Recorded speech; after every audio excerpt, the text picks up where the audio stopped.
Hello, and welcome to Flix in the Six. I'm one of your hosts, Anthony Costanzo. With me, forever and always, the man, the myth. Hey, it's that one guy, Alessandro Bielsi. Say hello, Al. Yes, it's my favorite thing. Our main topic for this week is going to be Scott Pilgrim versus the world. But first, Al, what are we drinking? We are drinking... Oh, sorry about that. We're drinking Two Roads Physical Workers' Comp difficulties? Saison. What? Physical difficulties? Yeah, it's not technical. It was a physical difficulty. Let's try that again. Two Roads Workers' Comp Saison. It is a dry, refreshing farmhouse-style ale.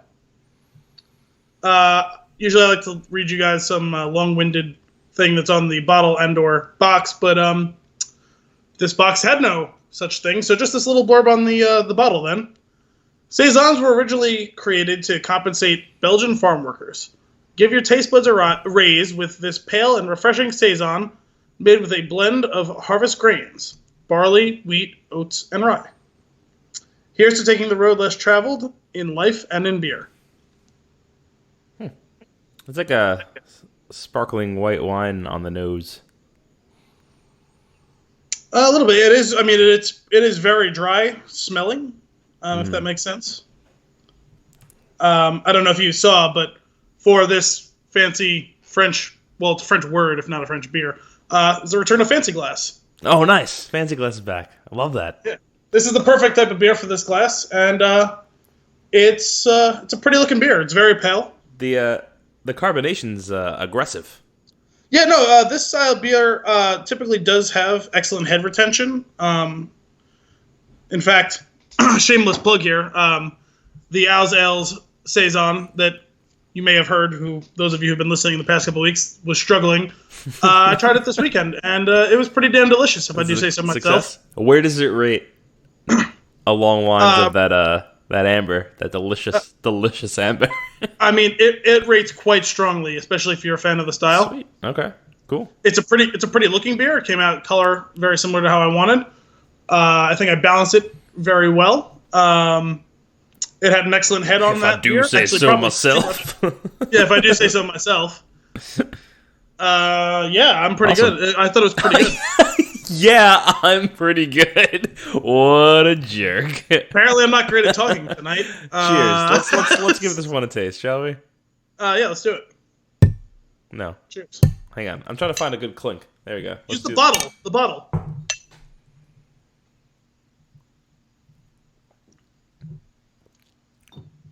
Okay. Yeah. I like that. I was right. This is very dry for a Saison. Mm-hmm. It really does. I mean, it does remind me more of wine than beer. Yeah. It's tasty, though. I like it. I like it, too. I'm a fan. I will definitely continue to drink this beer. A stride in the right direction after last week's debacle. Wait, what did we do last? Oh, wait. Hurricane Kitty. Oh, yeah. Yeah, a bit of a disappointment. But this one, I like this. It's very different from the one I made. Mine's a little sweeter. I was gonna say I feel like I've had saisons before, and this is not what I was remembering. I've had other ones that were on the drier side, but this is probably the driest one that I've had. Oh, it's really good. I like this a lot. Yeah, I enjoy this. So, return of bottle art talk here. I really like what's going on in this bottle, and not the Two Roads. I just like the Two Roads logo in general. The two hands pointing in opposite directions. I love that. But at the very top of this bottle, like on the neck, there's a punch clock, and a guy checking out, and on the right side it says traditional end of day reward. I love that. Well, that's the history of the Saison, which we may have mentioned in the past. Saison literally means season, and it's a seasonal beer that was made and used as payment for Belgian farm workers. So it's perfect that it would be workers' comp and there'd be a punch clock on it. Yeah, I like it. Big fan. Yeah, I almost met the head brewer of Two Roads a few weeks ago. He was at apparently he's a friend of a friend. He was at a housewarming party I was at, but I didn't get a chance to talk to him while I was there because I had to leave early, and then when I came back later, he wasn't still there. So I always enjoy talking to brewers of good craft beers because get some ideas. There's ideas, or just you hear cool things about the business or about their philosophies and stuff like that. And for someone like me, I find that a lot of that stuff interesting. Yeah, that's great. Sweet. Yeah, I'd be picking this up again. I would definitely. I could kick back with this one and just sit and savor the flavor of it for a while. Yeah, tasty. I mean, I have a few more sitting in the other room, and I will definitely look forward to drinking the rest of them. Unlike the banana bread beer, which you just drank because they were there.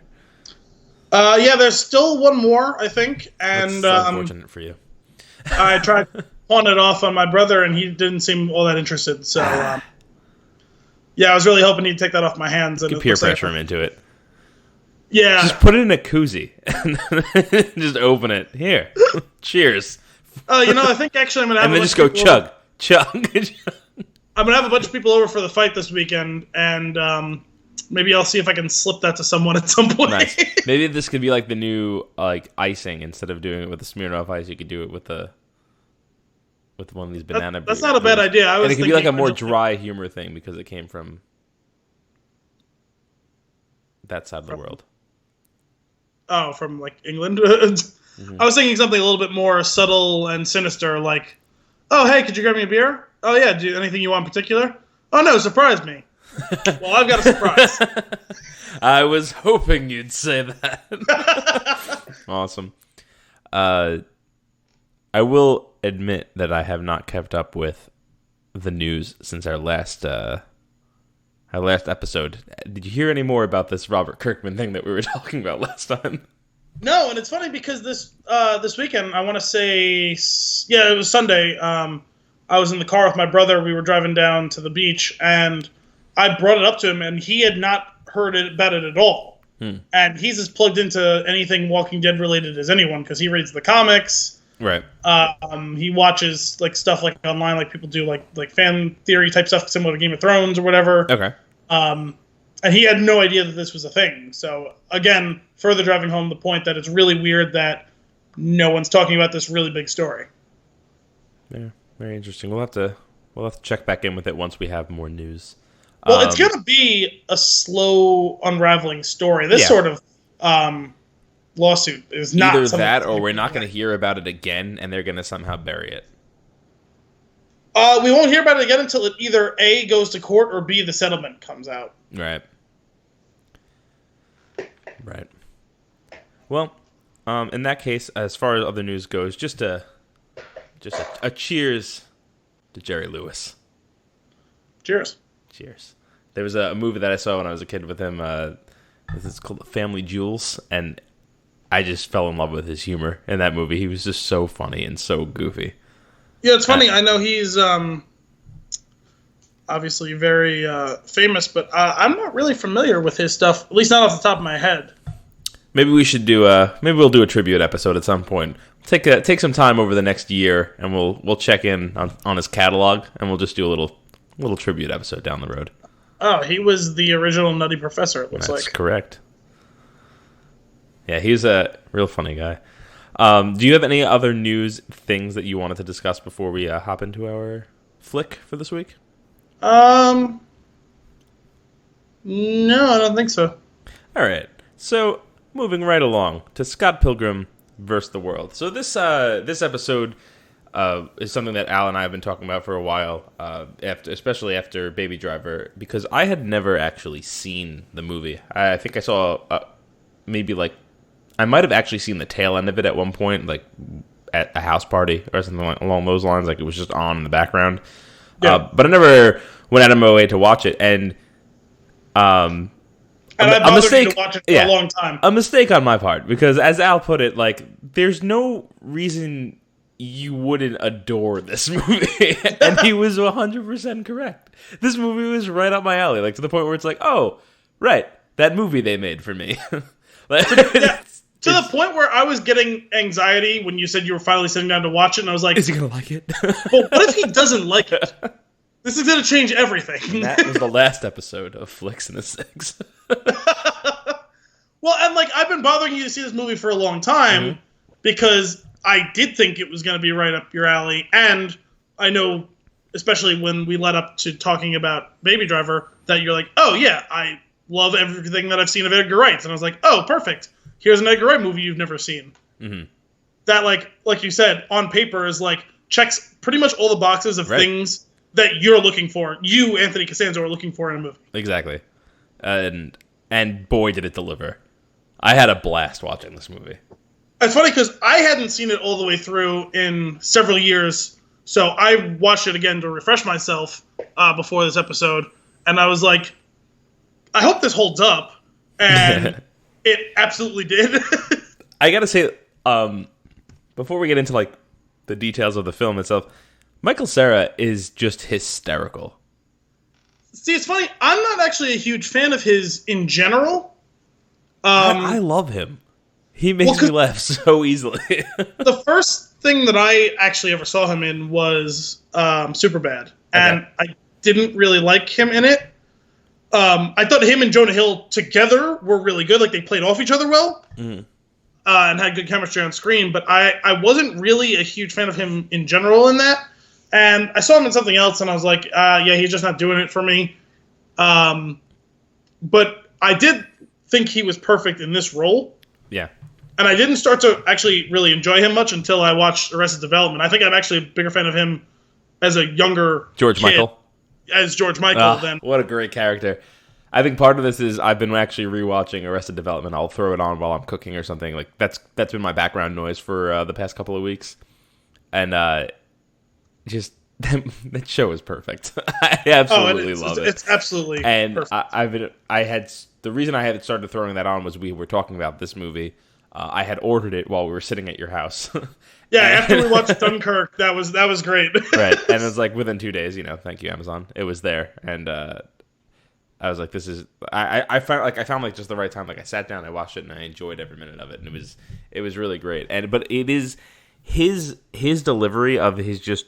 It's like his own brand of humor. Like he is just socially awkward guy. Like that is but he delivers it way better than a lot of, I feel like, other portrayals of that type of character does. And oh yeah, no, he nailed this role to a T, no doubt. And so much so that if you've seen this is The End, right? Yeah. So much so that he owns this role, like this type of person, that in that movie when he played the total opposite of it, I was like, this is fantastic. I loved it.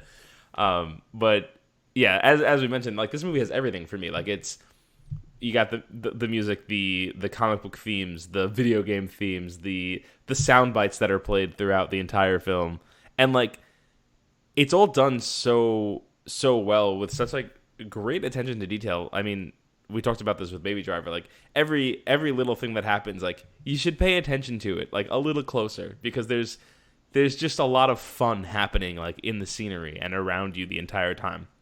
Like the name of their band is Sex Bomb. Like that's, I mean, come on. Exactly. It's so good. We are Sex Bomb and we're here to play music and stuff. 1, 2, 3. It's so good. Her character is great too. What was her name in Newsroom? Maggie. The funny thing is, I saw this movie like twice before I started watching The Newsroom, and then I didn't see it for quite some time, and then I saw it again, and I was like, she looks familiar. Who is that? And like the wig and stuff was throwing me off because she had this like weird like ginger wig, and like they really played up like her freckles. Yeah. And then like I looked her up, and I was like, oh my god, that's Maggie? No fucking way. They do a great job with her in this too. Like when they're playing off like you get this like small hint of that they were together at one point, Scott and her, and that underlying hostility, and it's so good. Like the way that they do it, because all they do is there's no lines related to it. They just move the camera directly at her while she is death staring him. Oh yeah, it's amazing. Scott Pilgrim, you're the salt of the earth. Oh thanks. Oh, I meant scum of the earth. And that's another like, I mean, that's a thing throughout the entire movie. Like just the fun witty dialogue like throughout it is just, it's so goofy. And I feel like the movie is like a series of like of like just like these simple one-liners in a way, because like there's a lot of things throughout the movie that are just like these little homages to other references in pop culture. Like that's what the whole movie is. Like to the point where they do that one scene, and we're gonna get into spoilers here because the movie came out in 2010. Like if you had spoiled something for me, I wouldn't have been upset, and I think that's the bar that I'm going for here. So they do this whole scene that is a Seinfeld episode. Yes. And it is perfection. Like yes. the way he enters the room like Kramer, they have the canned applause and laughter, and then like he's all excited and like giddy and like clicking his heels kind of deal. And they're doing the Seinfeld music, like the cut in and out music. Absolutely. And then his roommate is like a dry like Jerry character, and he's playing the Kramer character, and he like opens the door and gets changed and comes out in a split second, and it just the editing in the movie is so good. Like for things like that, like they use the editing like in noticeable ways, but it's not a negative thing. Yeah. And it's it's funny because like before you like started to, like talking about this, like that's one of my bullet points, like quips, one-liners, running jokes throughout the movie. Like we could probably spend a full hour just going through all of our favorite ones of those, because there are so many, and like I already brought up a couple of those to you like 5 minutes before we started recording. There are so many stupid little lines in this movie that just get me to like crack up, and I love it. It's all stuff like that, you know, like the salt of the earth thing, the way you opened up our thing before we actually started recording. What did I do? What do I do? But like throughout the movie, though, it's like it's not just dialogue. It's not just these characters. Like he finds a way to make all of this stuff funny, and not just funny, like super entertaining, with like really interesting little like mechanics throughout the movie. So like I said, like they did the whole Seinfeld episode. There's some great dialogue. There's a really cool breaking the fourth wall, not breaking the fourth wall moment with his sister, where she like it's the first fight, and in that moment we are all his sister, when like everything else kind of slows down for a second and she goes, "What's happening?" Like it's so, like, and I was like, yes, exactly. What is happening? Can we take a quick break and just talk about that one scene right now? Yeah, sure. The one with like the first fight scene against Matthew Patel, because that was the one scene that I was worried like this movie isn't gonna hold up to like the 7 years since it's been out, because that scene, if you just showed someone that, you would never be able to convince them to watch this movie, because that is the most painfully awkward scene I've ever watched in anything ever. It makes really me cringe so hard as I'm laughing hysterically at it. The whole Bollywood thing they do with like the song and dance routine, and there's hipster vampires, and like, what the fuck is going on? And that's the thing. It's like he crammed all of these other things into a single scene like that. Yeah, because like this movie is so 2010. Like it's like exactly encapsulates what was going on between like 2007 and like 2011. Like that, like 5 year stretch. This movie is that thing. Like the whole thing with the hipsters, the whole ridiculous like choreography of the fight and stuff. A lot of the musical choices in the movie, but that whole thing, like when he starts singing, you're right. I was Anna Kendrick. Like, what the fuck is going on? Right. I didn't expect this to turn into a musical. I want to believe that when like he was creating that scene, like they went back and added more pieces and layers on top of it as they went. He's like, no, not awkward enough. You know? Oh, you looked away? Perfect. I mean, and that's another one of my favorite one-liners is in that scene. After the attack happens initially, and he's like, wait, trying to figure out what's going on, and like way behind the action, his roommate goes, "Hey, it's that one guy." And I use that line all the time, and no one knows what I'm talking about. So funny. That's part of the problem is like, that's one of the reasons I've been pushing you to see this movie, is because I literally don't know anyone else who's seen this movie. Yeah. Even though I know a bunch of people have seen the movie, because like it exists and there's stuff written about it online, like a lot, like it's a cult classic movie. But I personally, until now, don't know anyone who's watched this whole movie. It's funny. And I have no one to do all these stupid lines with. It's so that's a shame because it is so entertaining. Like the whole scene when he first goes back to Ramona's apartment and she says, "Hey, do you want some tea?" And he said, "Sure." And she says, "Oh, what kind?" And he goes, "There's more than one." Yeah. Oh my goodness. Like that, I mean, just that line just gets me. And then she rips off. She reads like 30 T's off, like without taking a single breath. Yep. And like, I went into this whole rabbit hole after I rewatched this movie, whenever it was, like last week or the week before, and like just like bits of trivia about making the movie, and like that was like so hard. Like she learned how to do it. Like she memorized that whole thing. Yeah. Like they like said, "Oh, we'll just tape like something on the inside of the closet," and she's like, "No, I'm going to learn it." Like that was 100% authentic. She ripped that all off from memory. That is great. Right? It shows. Like I mean, like it's too perfect the way that it's done. Yeah, it doesn't play like someone reading it. No, it's so quick. Like, and that's a lot of it. That's the other thing. And this movie has tons of replayability because that's a little thing that you might find funny the first time, or you might miss it. Like you might not think it's hysterical, but if you go and rewatch it and you focus on like one new scene that you didn't focus on before, you're gonna find just a world of laughter in this movie. And like, I just love that if you can go back to it and just find new things every time. Like, I could see that already, and I'm very excited to watch it again. I actually almost watched it again today, just to refresh one more time.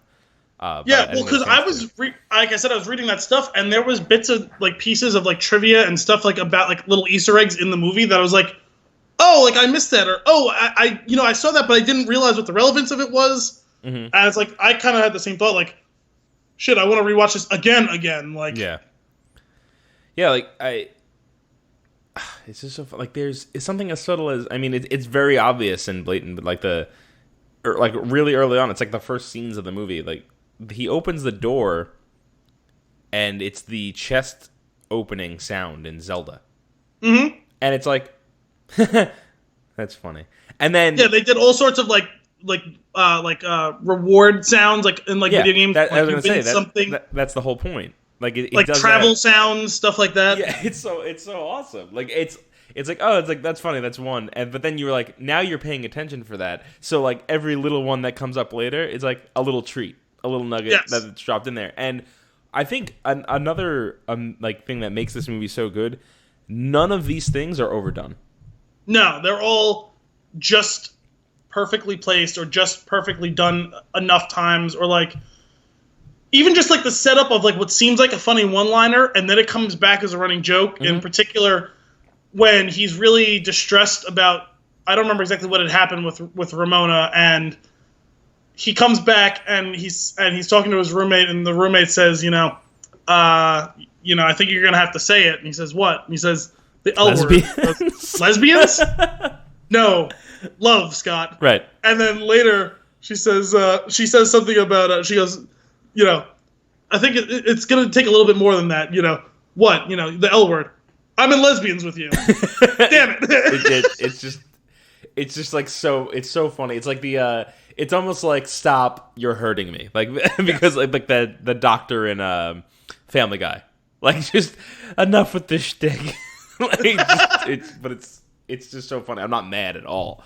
And that's. You want it one more time. It's so funny that you're hoping that you get it one more time, and you do, and it pays off tremendously. Like this is something that we had talked about prior to recording, but when they mention his hair, and he gets embarrassed, and another like incredible editing is where it's like it's almost as if the scene is fluid, and he has left the set and come back with a hat on covering this hair, and it happens once. And it was like knee-slappingly funny to me. And then I was like, I really like that. And in the back of my mind, I'm like, I want that again. And they do it again. And they just do it a little later, and it's just beautiful. In case you missed it the first time, here it is again, and it's just as funny the second time. Yes. Hey, your hair's getting kind of shaggy. Oh, is it? Yeah, I got a bad haircut a little while ago. I don't really remember when. It was 463 days ago. And how about Bill Hader as the narrator? Yeah. That's like weird. Not even use the whole movie, just like randomly. What? So, Scott Pilgrim earns self-respect. Oh my god, I was making that joke the other day. Not that specific one, but like just that convention of joke. Yeah. Like, you know, someone like discovered something. Like, I went to the beach with like my brother and a couple of friends, and they're like, you know, someone's like, wait, what is that? And like we talk about it, it's like this person has learned or has discovered blank. You know? Yeah. It's very much like the narrator in Gauntlet. Yes. Blue Warrior shot the food. Oh man. Or even like the setup to the running joke of the seven evil ex-boyfriends, and she keeps correcting him. Oh my god, it's so good. And it's like, why is she being such a bitch about this? Yeah. Until you finally realize why. Oh, I don't know why I have to fight your 7 evil ex-boyfriends. Exes. Whatever. Oh my goodness. And yeah, and then also, how about the fact that the ex-girlfriend was Mae Whitman, who was Anne from Arrested Development? Yep. How perfect is that? George Beautiful. Michael and Anne working together once more. It's as plain. What is it? It's as It's as nose plane as on the Egg's face. Yes. It's just Anne is the nose on Plane's face. That's what it was. Yeah. I always knew that Egg was a good Anne. Oh my goodness, that show is excellent. You could do a whole series on that show. Oh my god. But even that though, like at that point, you figured it out. I mean, as the viewer, because they do the whole thing where this girl attacks him in the street, and what's so funny about that scene is he's just like he's just so torn down by everything that's happened so far. He's just like, he says, I don't have time for not this. now, basically. And they just like the movie obeys that, and this fight goes away for a little while. Yeah, and like that's like surrounding that whole thing is like, again, like the whole idea of like the comic book / like video game like premise to this movie. Like, there's so many horrible, corny lines that are so bad they're good. Like when he's fighting her at the end, and he says, "Wait, you were a lesbian in college?" And she says, "No, I was just a little bi-curious." And then Mae Whitman says, "Yeah, well, I'm a little bi-furious."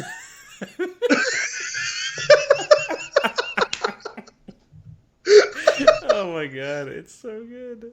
Or earlier when he's fighting Matthew Patel, and as he's just about to defeat him, and he goes, "Oh no, how can this be?" And then Scott answers back, "Open your eyes, maybe you'll see." Yeah. It's so bad! Oh my goodness. Other characters in this movie, the first time his roommate's on screen, I don't know what it is that I don't know why I recognized it so quickly, but I was like, That he's a Culkin? I was like, that's Fuller. Oh, no, I didn't say that. I didn't even say that. I just said, which Culkin is that? I just expected him to just take a sip of Coke and wet the bed. Like that's where I thought this was gonna go. Yeah, when I first watched it, I didn't identify which one there was because I don't know how many there are. But my first thought was, that's clearly a Culkin. I wonder which one it is. If you keep acting like this, you're gonna sleep on the 3rd floor. Yeah, with me. Oh, also, how fucking weird is that he shares a bed with his gay roommate and his gay roommate's boyfriend? This is another thing, though. This is just a random running joke that you just accept, and it's so funny. I don't because it's like, okay, first that you find that like they sleep on the same bed, and it's just funny, and then later on they wake up from whatever it is, and then the third person gets up out of the bed. I'm just like, bravo. And then later he sits up. Then what I always forget what the fuck is the roommate's name. Wallace sits up, and then Wallace's boyfriend sits up, and then another guy sits up. Yes. Yeah. And like it's just like there's no dialogue around that, and the characters they don't point it out, which is what I think what makes it so funny. Not only that, but everyone is intimately aware of everything that's going on and has advice for Scott. Right. That's like fantastic. prescient advice. Mm-hmm. It's fantastic. It's beautiful. Like seamlessly, like that's how it's revealed. Is like the two of them sit up, and you can't see that there's anyone else in the bed. And mid conversation, another head pops up, and perfectly inserts himself into the conversation with knowledge of everything that's going on. Yeah. Well, how about also like the other running? I guess like now that I'm thinking about it, a lot of these really funny things they happen twice. I feel like just to like to drive it home. When he sleep texts the sister. Yes. His sister calls him and she's yelling at him, and he's like, "But you're asleep." Yeah. Well, how do you do that? You're asleep, and you just see the phone in his hand stretched out as he's clearly snoring. So good. And then there's one scene. It's physical humor, and it's the type of physical humor that just cracks me up, like to the point where I think I paused the movie because I was just laughing at this point so hard. But when Knives comes, to the I knew door, where you were going. When she comes to the door, and Wallace is like basically blocking, and Scott is in the background like doing things, like getting ready, like, and away and out of the scene, and then dives through the window and runs away, like headlong. He not only out a does window that's easily 6 feet in the air. And this is exactly what I'm talking about, though. They do it twice. He's in the background doing two incredible things twice. The first one is he dives headlong through the window, like you're saying, which is amazing. Crashing sound, like he's just right out the window, gone. And not only that, but Wallace is trying to block him, but you can still clearly see him do it. 100%. And then, but right after that scene, though, the camera pans and it's now looking at Knives, and you just see Scott walk. Yes, behind it. Not just that though. You forget he goes. I don't think he's in right now. He leaps through the window. Yeah, and then they're in Toronto during the winter, so it's fucking snowing and freezing cold. And Wallace is just shifting, and the camera is shifting to be like opposing him, but you can still clearly see what's going on behind him. As Scott then comes back to the window, reaches into the window to grab a jacket, beautiful, pulls it out the window and puts it on him. Goodness, it's so good. They like just all these things wrapped up into one. It's just a non-stop treat, this movie. And you're just gonna go back and watch it over and over again. And that's another one of those things like surrounding like Knives. We haven't like talked about her barely. Yeah. The running joke about my high school girlfriend, my new girlfriend, my new fake girlfriend, my new girlfriend, the new girlfriend, my new old girlfriend. Knives chow. Ciao, Knives. Oh my god, that was the one scene. Still laughing. I just said boo to the TV at the end when he says "Ciao, Knives." Boo. Yep. I think you're supposed to. It was perfect. I also love when young Neil becomes Neil. Yes.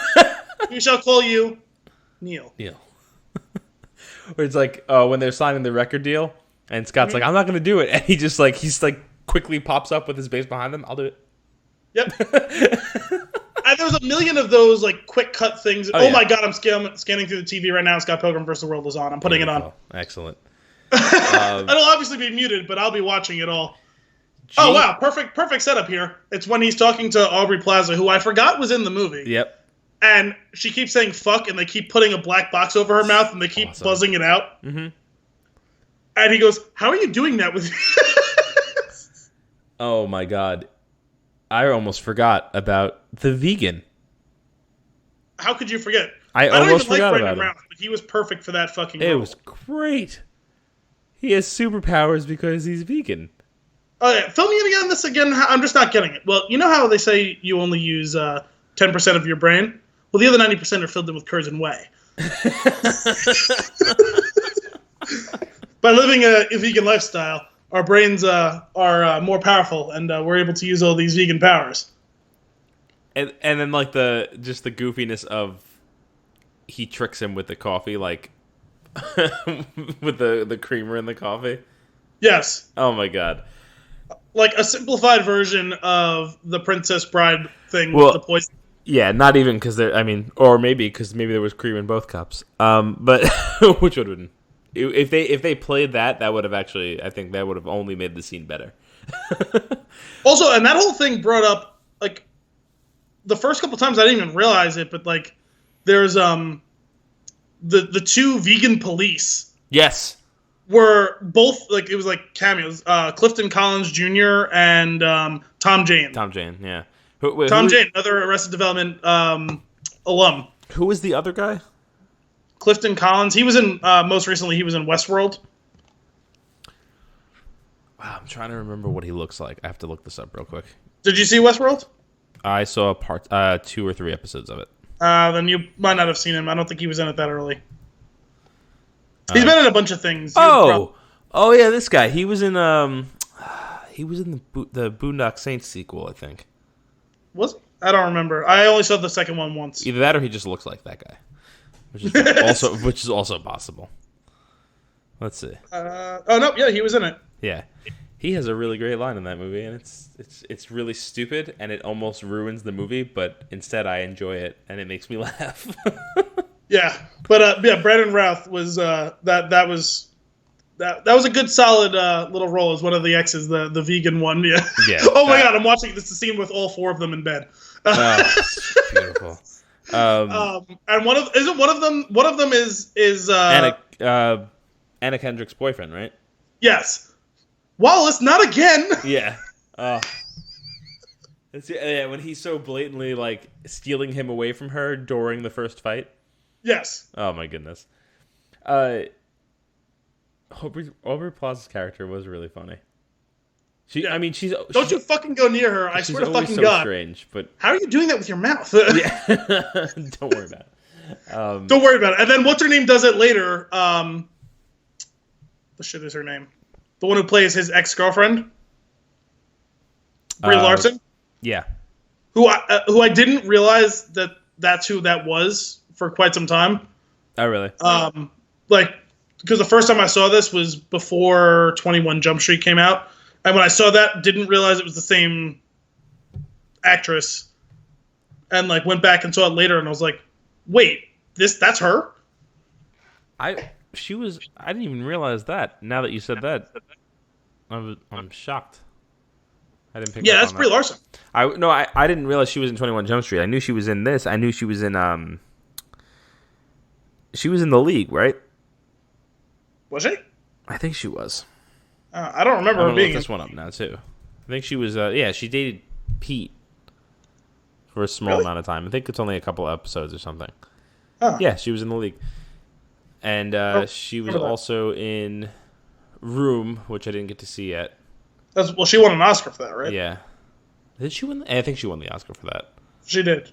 She was in The Gambler. She was pretty good in that. Don John. Yep. Oh yeah, she had literally 0 lines until the very last time she's on screen, I think, in Don John. Right. And she was in that movie Free Fire that I mentioned to you. She was good in that. Yep.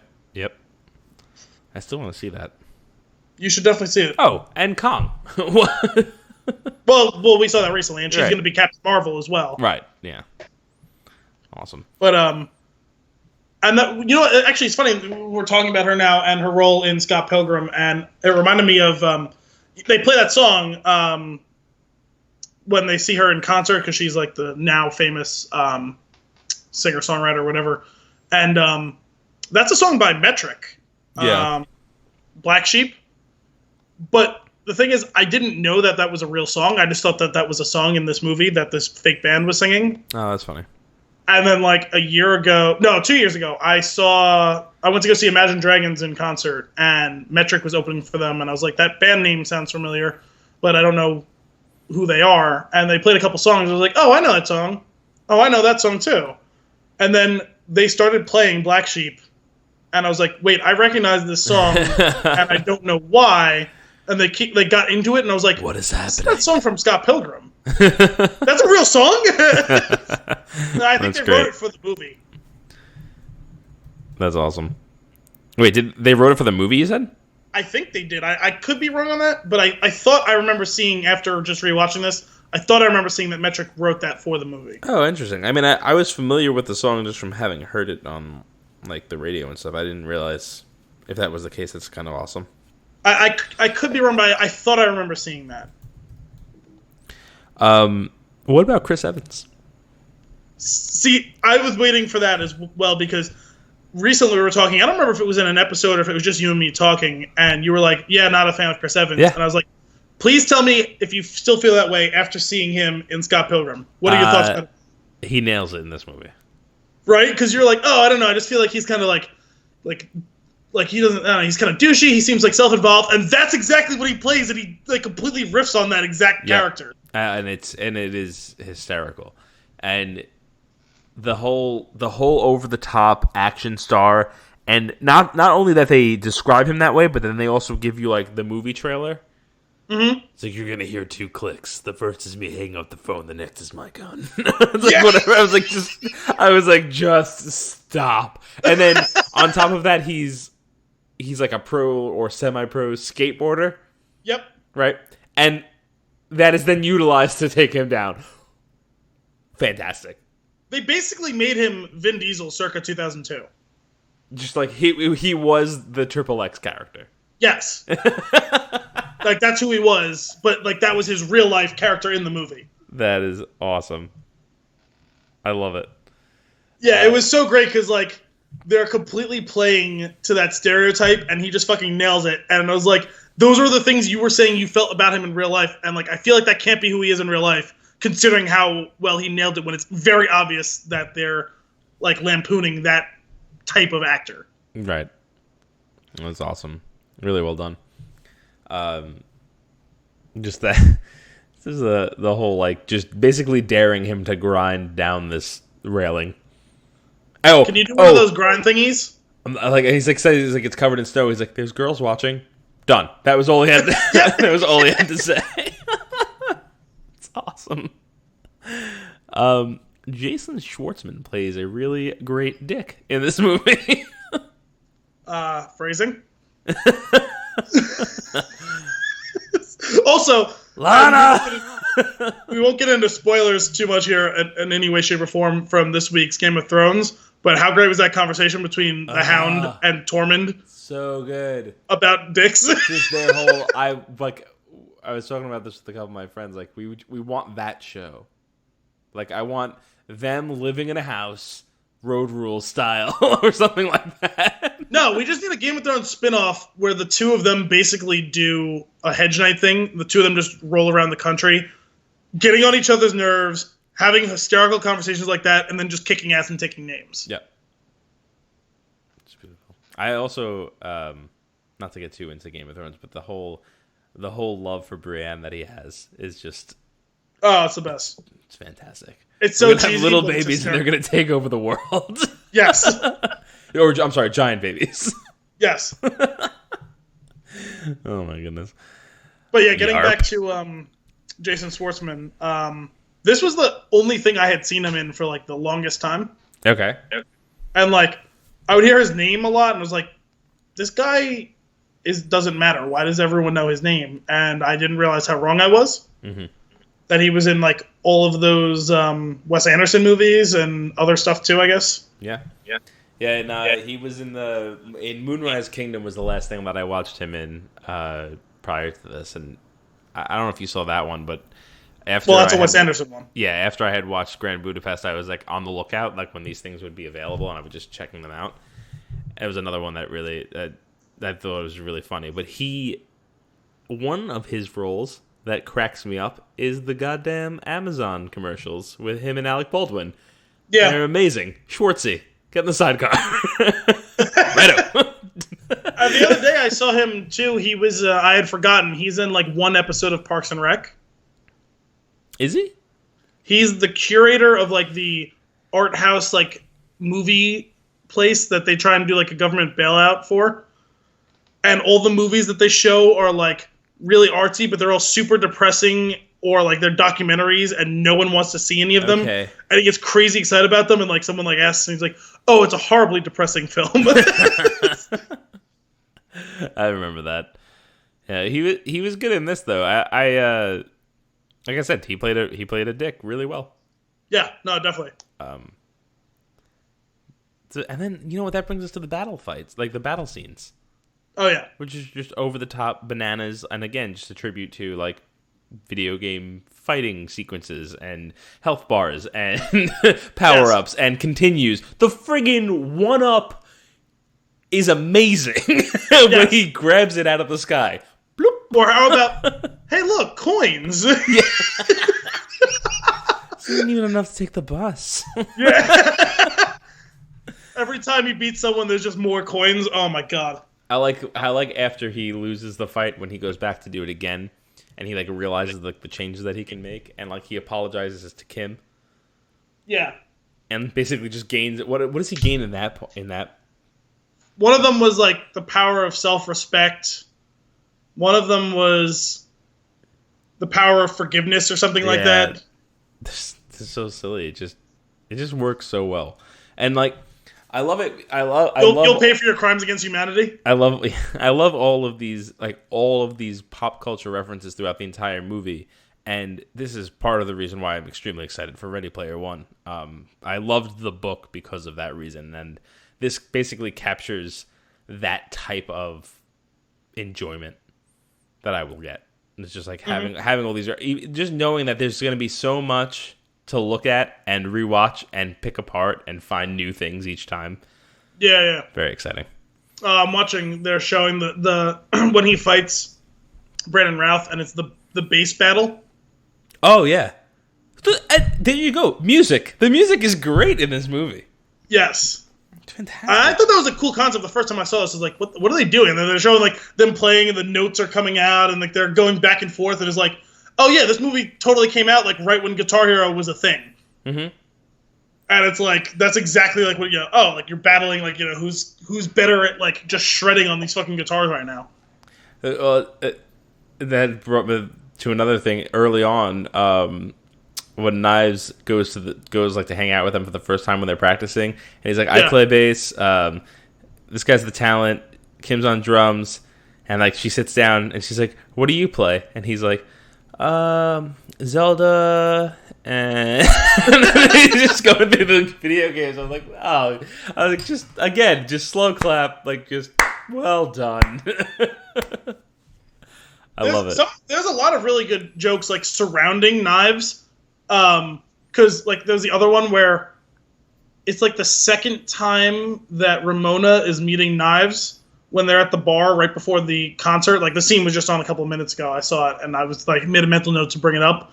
And the first time it was when he was still dating Knives, but he was into Ramona. Mm-hmm. And that was at like the battle with Matthew Patel or whatever. And then there's the second time when they're about to go to this concert and Knives shows up with young Neil. Because he broke up with Knives, and now he's got his new girlfriend, Ramona, and she's trying to make him jealous by dating young Neil. And she goes, wait, Scott, how do you know her again? And he goes, and they zoom into his brain, and in his brain is this, like, Wheel of Fortune style wheel with all these different responses. And it, like, spins the wheel, and the things, like the arrows hitting all, like, the things, and it gets stuck between two of them. One of them says, I've got to pee, and the other one that says, who, her? And he just shouts out, I've got to go pee on her. Yeah.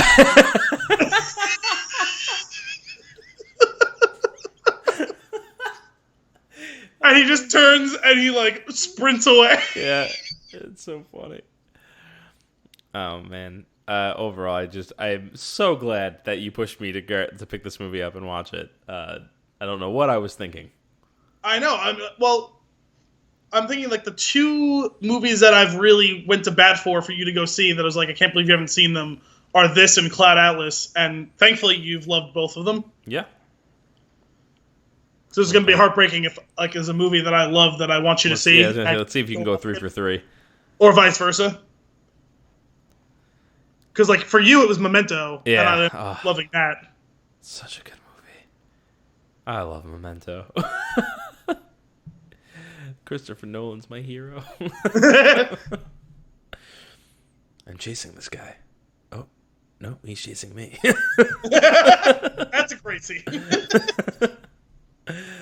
I mean, you got anything else you want to go through? Well, I was just gonna, I had something down here Hit me. About and we kind of like danced around it a little bit, like unintentionally, the whole thing about this being, even though it's unlike pretty much any other movie I've ever seen, it's also immediately recognizable as this is 100% an Edgar Wright movie. Yeah.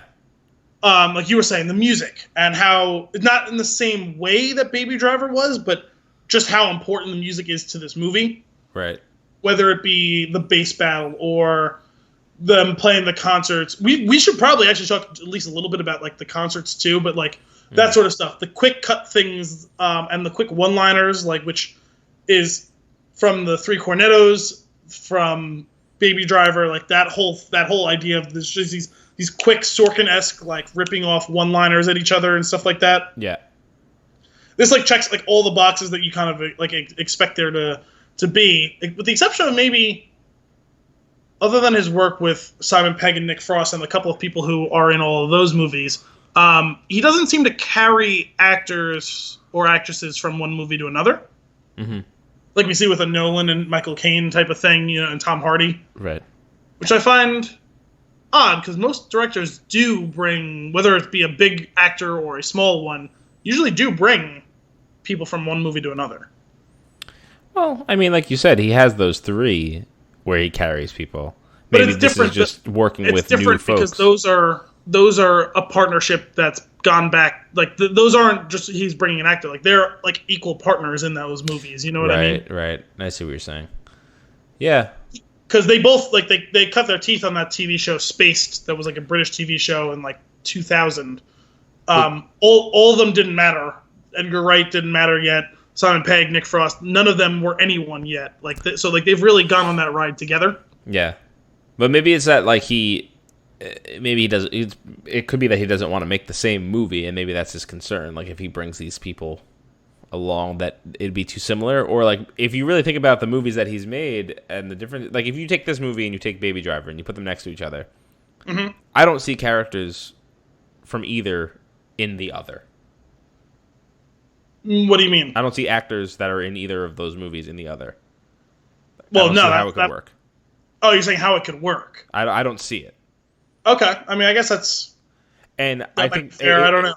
It could just be that he's very in tune with casting for his film. Like, and I feel like when maybe it could be like along the lines of like he writes a story and then figures out the people that can make that story work, whereas maybe someone like Christopher Nolan writes the story and as he's going he knows who he wants to play the part, and then he lets that influence the part a little bit.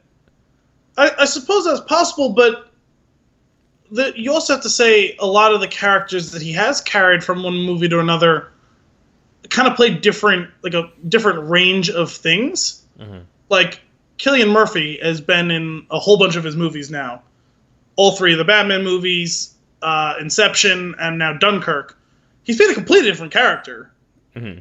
Or 3 separate characters, considering he played one character in 3 of those 5 movies. Right. But like the character he played, like the Scarecrow, is nothing like his character in Inception, is nothing like his character in Dunkirk. You know what I mean? Right. Yeah. Well, but like I'm saying though, I don't know. He might have like a more personal relationship with the actor from having worked with them and know their range and what they can do and think about them as the person that could fit the role. And then I do feel like there is some shaping the character around the person that he's chosen to play it. It's possible, but I think it seemed like you were kind of alluding to the fact of him using these actors or actresses as a crutch. And no. I don't see Nolan having been guilty of that. I don't think it's a crutch at all. I think he recognizes their talent and their skill. And No, I don't mean for him specifically. I mean like that practice as a crutch. Like in general. I'm not sure what you mean. I'm not referencing it as a crutch. Okay. But well, you said that he may pick or write a character to fit a person. That seems like No. I think that I'm saying that I'm thinking that as he writes something, and obviously I can't speak for him, but in my mind I'm wondering if maybe he writes a character or writes a role in a movie and starts to think along those lines as he's making it. Oh, who could fit here? And then decides maybe that person's in the role, and then slightly adapts it. Like, let's make sure that we get some of their strengths in here, like to deliver in a different way. I just feel like that. I don't mean it as a crutch. I think that he's utilizing the skills of these actors that he enjoys working with. Okay. But yeah. Anyway, with the Edgar Wright thing, if you look at, like I said, Baby Driver in this movie, it's like I don't see anybody jumping across and working as a character in both those movies. Like imagine a Michael Cera. Could he play a role in Baby Driver? I'm sure he could. It wouldn't work the same way that any of these other actors portrayed those roles. I mean, I suppose that's mostly true. But also, I mean, like, it doesn't always have to be that someone's like a lead, though. When you think about something like Michael Caine being in the Nolan ones, very important character in the Batman movies and The Prestige, relatively small character in Inception, and he had 3 lines in Dunkirk. You know what I mean? Mm-hmm. Like, you would think that maybe he would sneak someone in. I see. You know what I mean? Like, maybe they're the lead in one movie, but they have a bit part in the other, or a cameo in another. You know what I mean? If we find out he's a total dick to work with, and people just don't want to be in the next movie with him? Possible. Or maybe it's been his mentality, and he carried that through in creating the character in Baby Driver, Kevin Spacey's character. I never work with the same crew over again. Yeah. Creating a new experience. Maybe that's him. What? And in that moment, we realized Kevin Spacey is the Edgar Wright character. That's what I'm saying. Maybe he took that own inspiration and made that as a trait of that character. Bananas. But, I mean, there is some carryover between the 3 Cornettos movies. Like, what's his name? And this is kind of what I was like alluding to with maybe they're a lead character in one and a small character in the other. Someone like Martin Freeman is in all 3 of those movies. But he has a really tiny role in the first 2 movies, and then he's one of the core group in the 3rd movie. You know what I mean? Sure. Well, but like you said, though, if those 3 movies are like a partnership thing, that could be something that maybe that was on somebody else's radar and not necessarily his.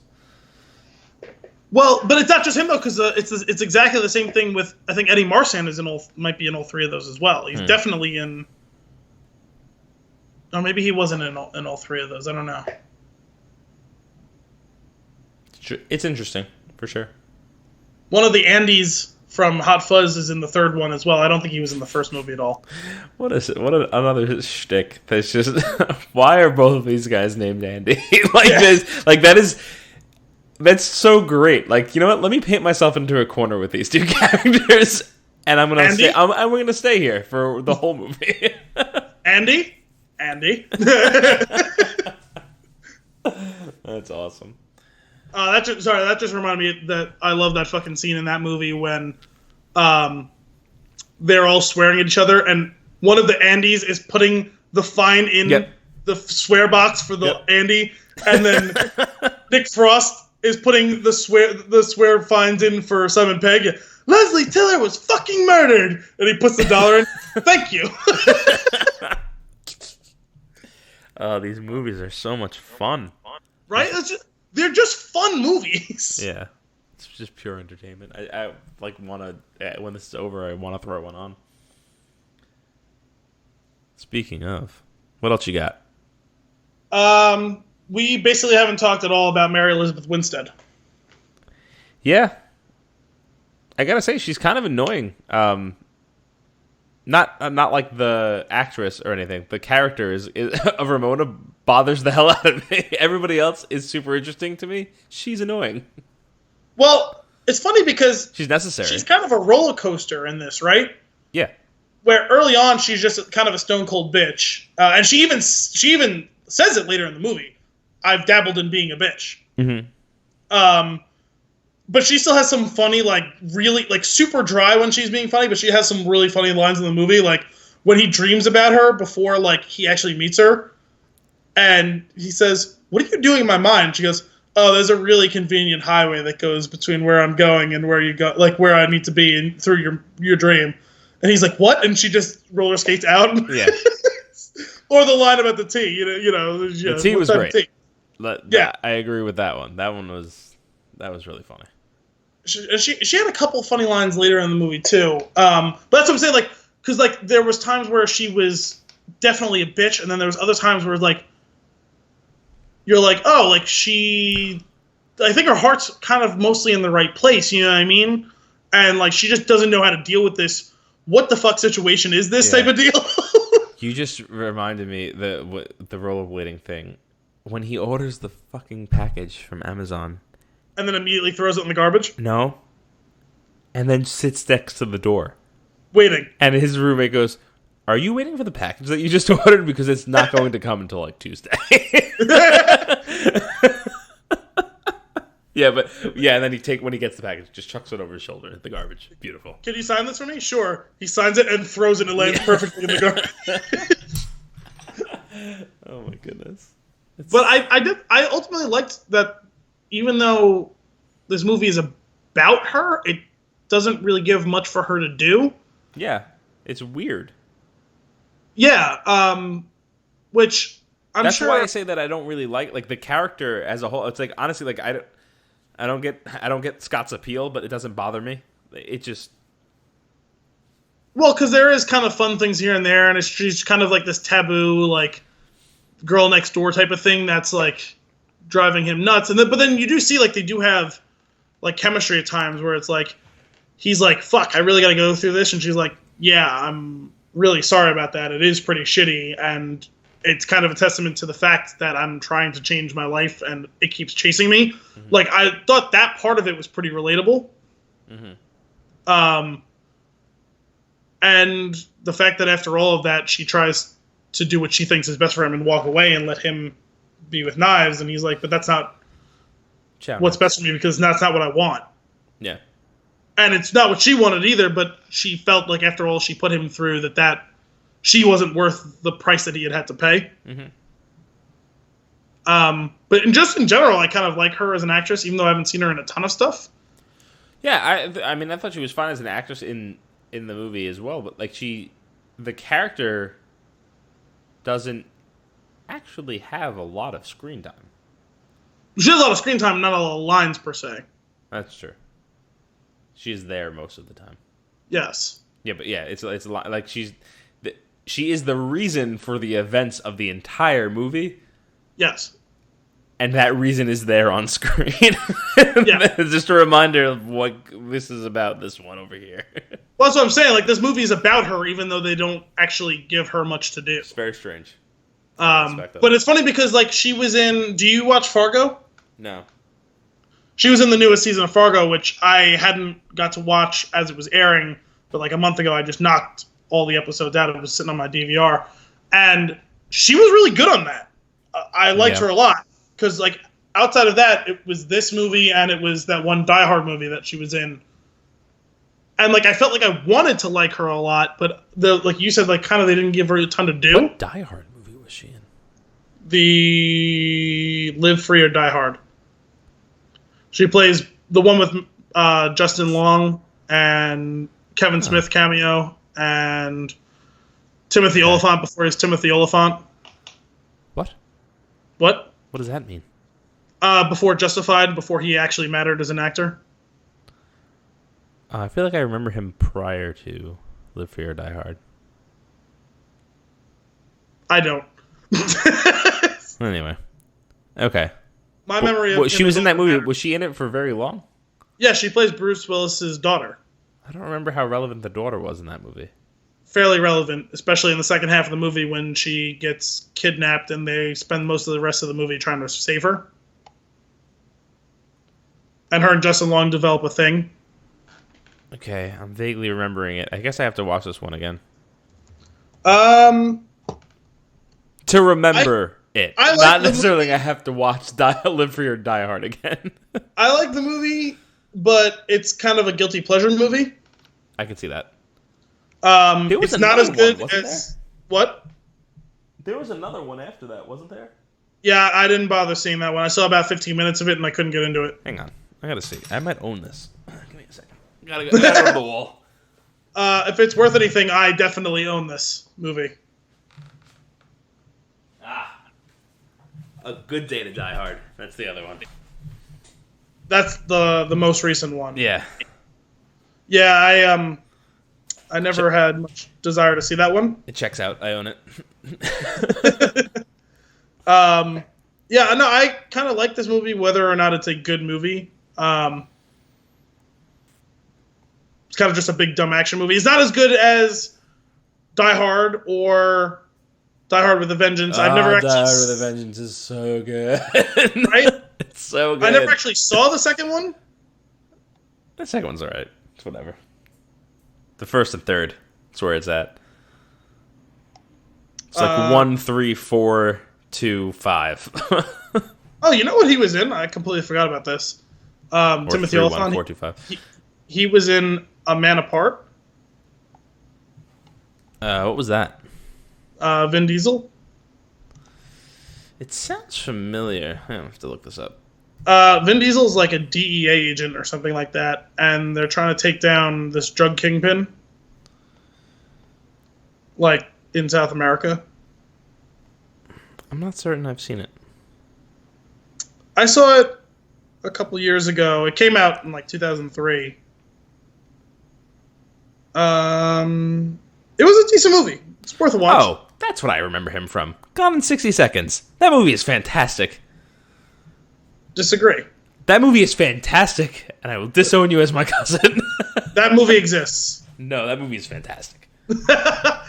I worked with a couple of guys who were obsessed with that movie, and Good I people. watched it. Good people you worked with. I watched it because of how much they talked it up, and I was like, but why? You must have missed it. You should put it back on. Like, no, it was fine, but it wasn't anything special. It wasn't memorable because I don't remember anything about it. It's a crying shame. I love Gone in 60 Seconds. I quote that movie more often than I should. If you quote it at all, then probably is the case. There's a great scene in that movie where the cop, Timothy Olyphant's partner, actually, in that movie, they're like the main cop, comes into the shop, and there's coke on the floor from they boosted a car. The car was sitting somewhere where it shouldn't have been, and the reason it was so easy to boost was because it was actually like a car filled with drugs that was supposed to be picked up by somebody else. Anyway, they have this car in the lot, and then the cops come in, and he's revving the engine. He lets the cop go in and rev the engine, and they're using that, like he's like getting them all excited and having them rev the engine harder and harder so the exhaust blows away the coke that's on the floor. And there's Scott Caan's character he goes to grab a wrench, and he grabs the wrench, and the Nicolas Cage character waves him off, and then after the cops finally leave, he goes, "What were you gonna do?" And he goes, "I was gonna bonk him." That's one of the lines that we quote. You were going to bonk him? I stand by my previous statement. The movie's so much fun. It's a movie can be fun and not be great. Okay, when I say great in this context, I do mean a load of fun. I happily admit that it is a guilty pleasure. Okay, that's different. It's a great guilty pleasure.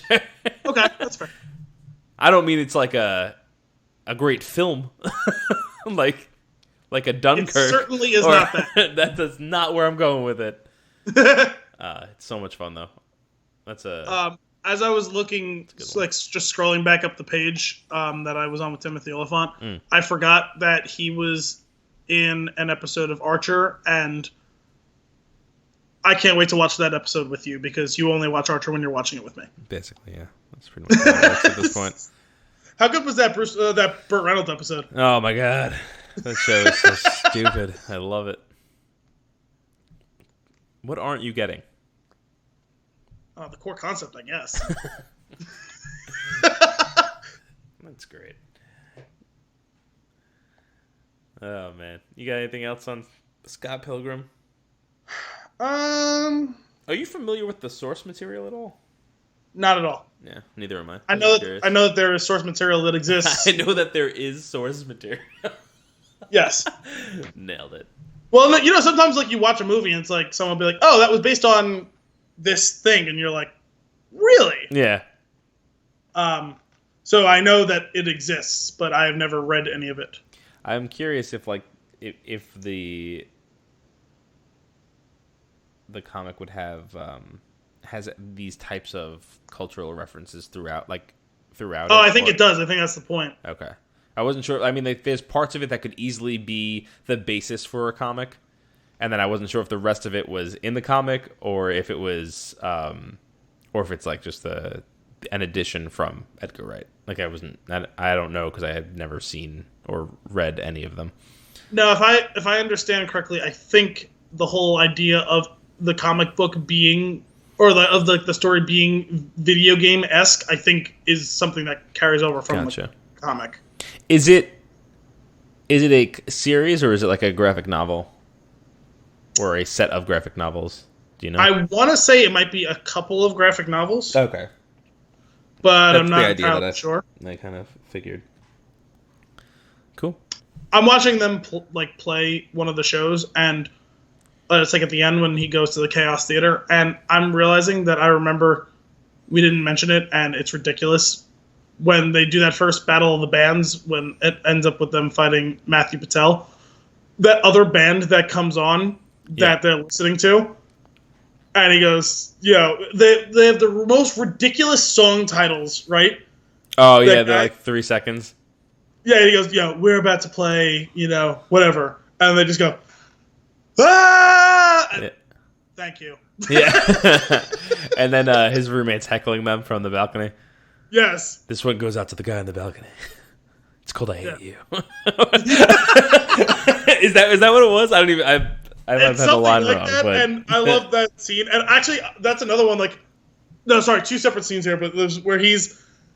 The other guy, the guy who's like the lead singer and like lead guitarist, and he's freaking out and he just keeps talking all in one breath, and they're showing the subtitles. He's like, "Oh my god, they're so much better than us. We sound like such garbage. Oh my god, what are we gonna do? I'm freaking out. Why aren't you freaking out?" It's so much fun. And that also, like, later when they're invited to play as the opener for Scott's ex-girlfriend. And he's like, "Oh, we can't do that. That's ridiculous. Or, are we being immature?" And he goes, "Come on, this will be great, like, exposure for the band. Like, we got to do this." And he goes, "I don't know. I don't want to do it." And he goes, "For the band? For the band? For the band?" And I'll do that to, like, my brother or sister, because Gianna watched maybe the first half hour of this movie, then fell asleep, and then kind of caught bits of the rest of it. And so she knows some of the references. And I'll do that to the two of them when I ask them to do me a favor, and they start to, like, hem and haw. I'll be like, "For the band? For the band? For the band?" And usually that'll get them to do it. Fantastic. I love that. I'm going to use that on you. Oh, please do. Get me a beer for the band. For the band. If you do it like that, I will probably get you the beer. Awesome. But yeah, that's pretty much good for me, I think. That movie. I'm so happy with it. I appreciate the you calling it out that I hadn't seen it and picking it up. I'm very glad that it's sitting on the shelf behind me. Oh yeah. Well, I didn't expect you to just, like, as we were sitting waiting to eat dinner, just be like, "And I just bought Scott Pilgrim," like, apropos of nothing. But it's like, what am I going to rent it for $4 or I'm going to buy it for $9? Like, come on. No, it wasn't even so much that you went and bought it. It was just the way in which that unfolded. Yeah. That's how I do things. All right. Well, I mean, it's kind of how you did the whole thing with Cloud Atlas, too, when we watched it, and you're like, "I need to buy this movie." Yeah, pretty sure I ordered it while we were watching it. I might pick it up on the way home. Oh, is that when I did it? Yeah. I don't know if I ended up picking it up or if I ordered it. I don't think you ended up picking it up that day, but you got it within, like, that week. Yeah. Again, thank you, Amazon. Also, you and Kim need to watch that as the first of your 2 reviewings of the movie, so that we start can do planning that episode. It'll happen. All right, folks. Oh, wait. Whoa. Sorry, before we wait, do you have something to say about this movie or that movie or any other movie?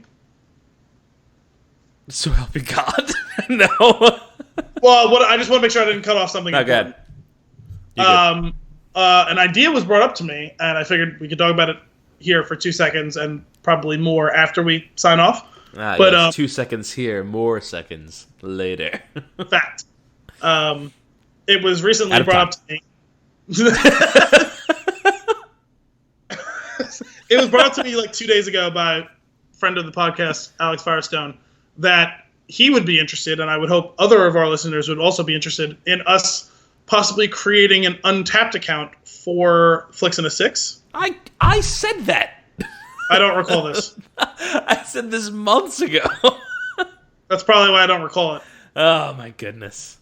so that people could track. Alex is here trying to steal my thunder.